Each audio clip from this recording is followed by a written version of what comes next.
My name's Robert Tellini from Road Race Motorsports, and we're here today to review suspension components for your Fiat 500 and for your Fiat Abarth.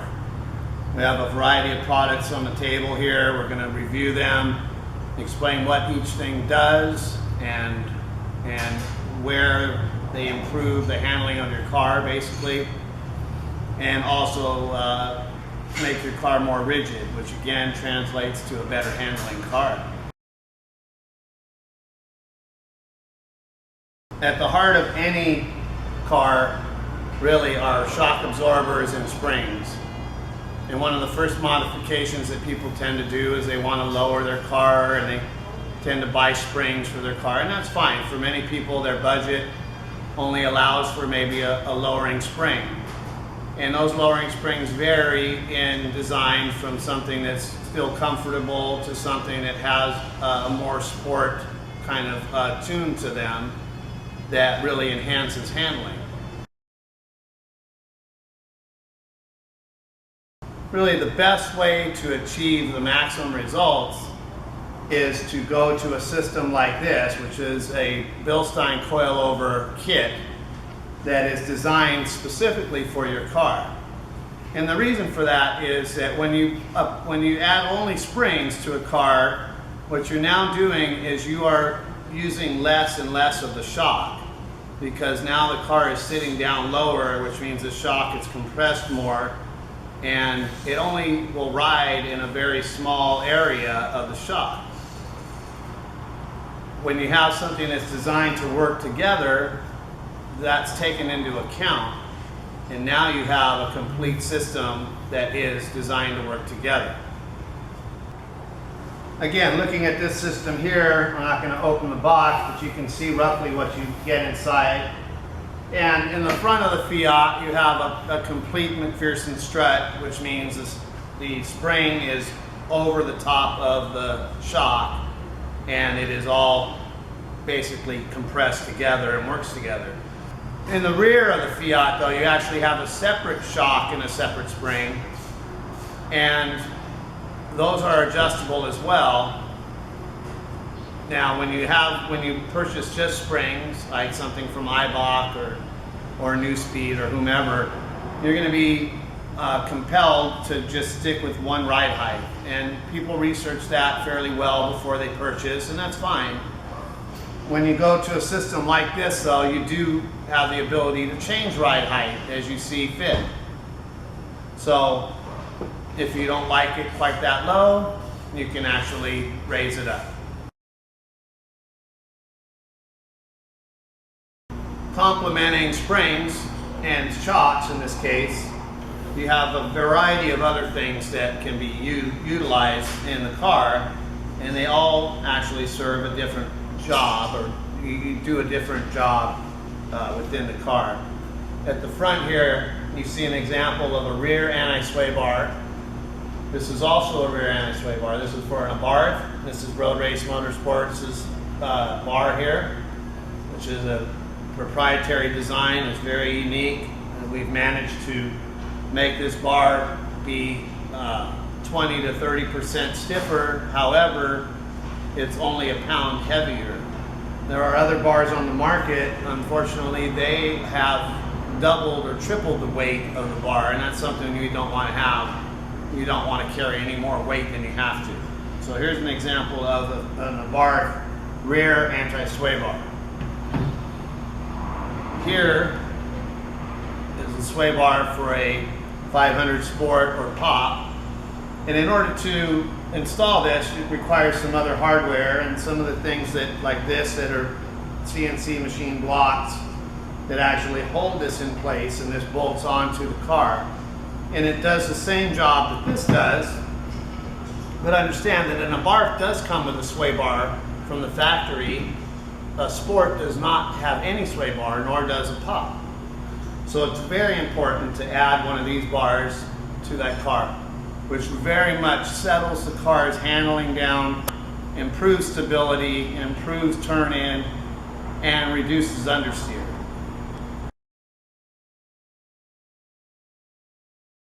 Also here, you see some other tubes and they look very much like tubes. These are solid, for those of you that don't know, but these are 120 wall chromoly tubes, and they replace Fiat's stamped steel pieces that are basically supports, and these supports go top to bottom behind. Basically they're installed behind the front wheel, and from there what they're doing is they're tying the upper frame horn to the lower frame horn, and this is proven to be very, very effective because that's where we found the Fiat to flex the most.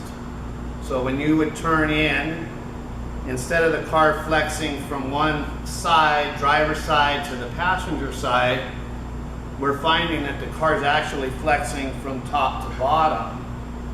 And so with these installed, you've eliminated that problem completely, because it takes over 2,200 pounds of force to actually bend this bar. So these are a very good upgrade to do. And lastly, we have another thing that people tend to mislabel as a strut bar, and this is not a strut bar because this is really a chassis bar. It goes well ahead of the struts in a Fiat, but it does eliminate or help to eliminate flex, again, side to side, passenger side to driver's side. That's also important. This one we would call the least effective or the least noticeable, but it is a noticeable mod to do. The next most noticeable, again, we have the chassis braces, and then again the rear anti-sway bars.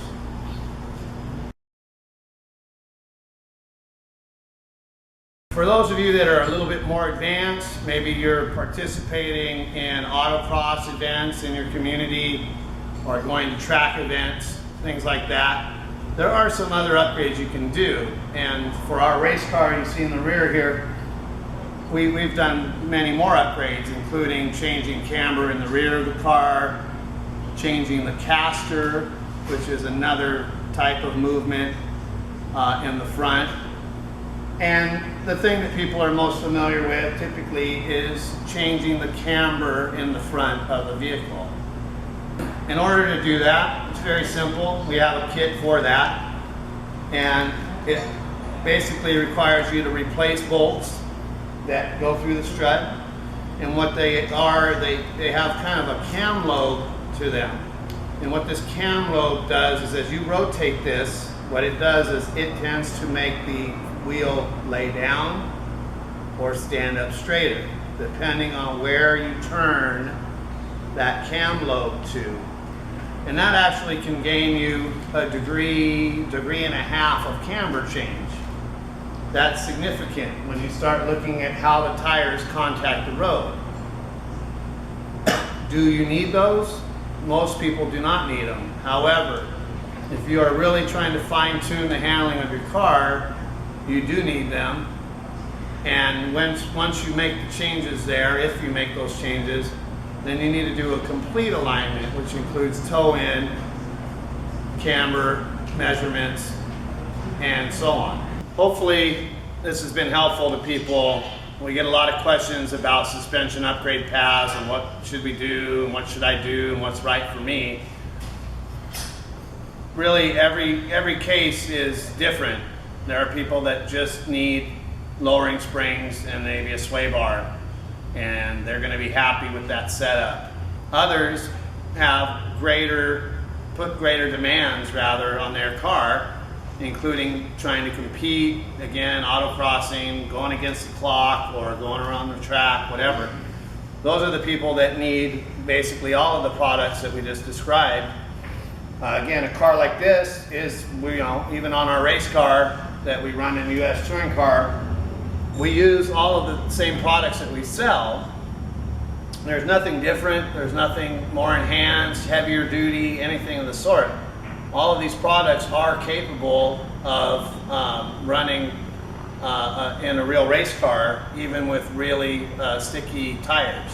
So one of the great things about the Bilsteins is that they've proven to work really well on our street cars for ride and comfort, as well as on our race cars that run an R compound rubber or something very sticky, the shocks still manage to keep up with the demands that are put on them. One of the things people should do is feel free to call us, get recommendations.